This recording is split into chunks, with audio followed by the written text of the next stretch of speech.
My name is Humberto Bracho. I am an acting assistant professor of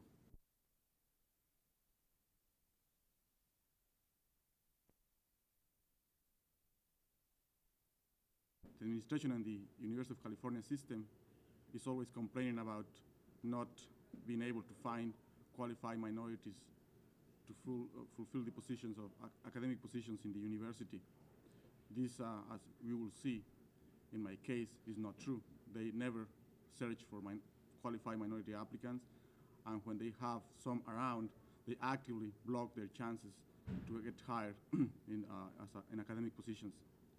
This man has extensive experience both as a doctor and as a PhD, has a wealth of publications, is as qualified in his field as anybody to be considered for an associate professor position, and not to be considered for an assistant professor position, not to be contacted for it, though he works in the laboratory with the man who is the head of the search committee, not to have any of his professional references contacted.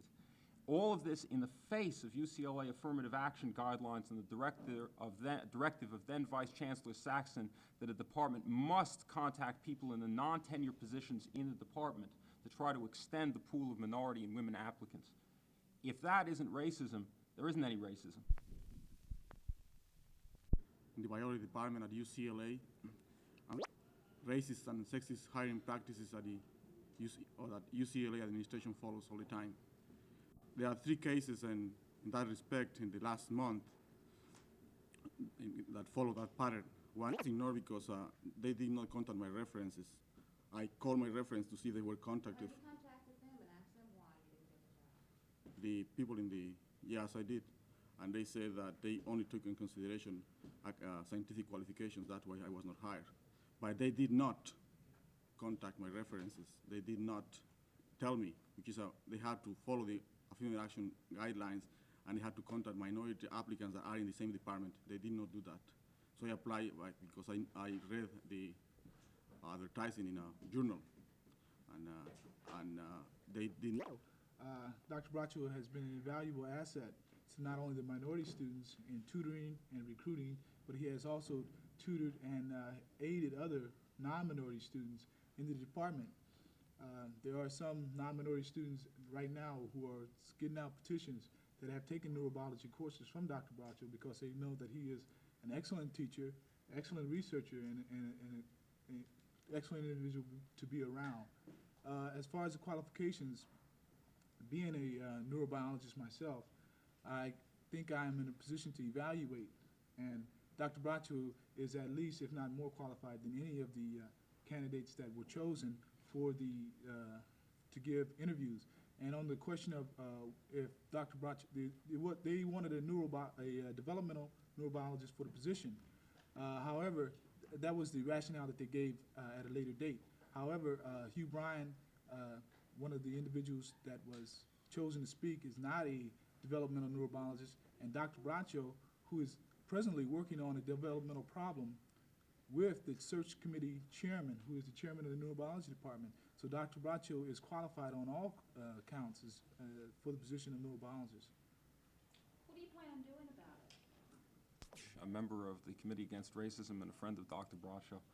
And if you consider what it takes to be an assistant professor in a university, normally it's a person who's just gotten the PhD, maybe 1 or 2 publications. That was my own position.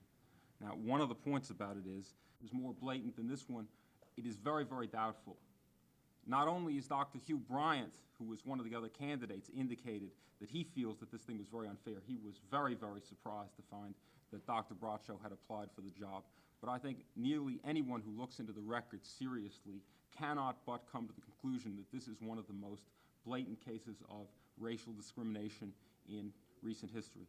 So you're saying, and I wonder if you could answer me towards the microphone so I can make it hear. Overwhelmingly the most qualified applicant, both on academic grounds, and secondly, by the way, not only was he very active in the minority committee at UCLA, in the biology department, he coordinated California-wide tutoring for the MCAT examination, the medical examination for minority students for the National Medical Association.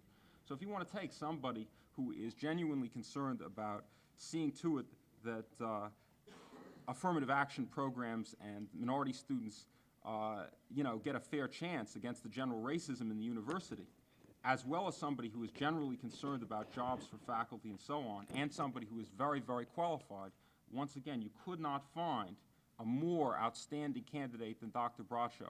And just as a point about it, by the way, in a letter to the head of the Chicano Studies Center after this issue was raised, because the Chicano Studies Center had recommended Dr. Bracho, the head of the search committee, Dr. Grinnell, admitted that Dr. Bracho was a very qualified scientist. And there's no doubt in anybody's mind that Dr. Bracho is a very qualified scientist, and the main thing that's going on here is they just hope that they could, sweep this case under the rug so that no one would pay attention to it. And the Committee Against Racism and many other people at UCLA and around Los Angeles are not prepared to let them do that. Dr. Bracho?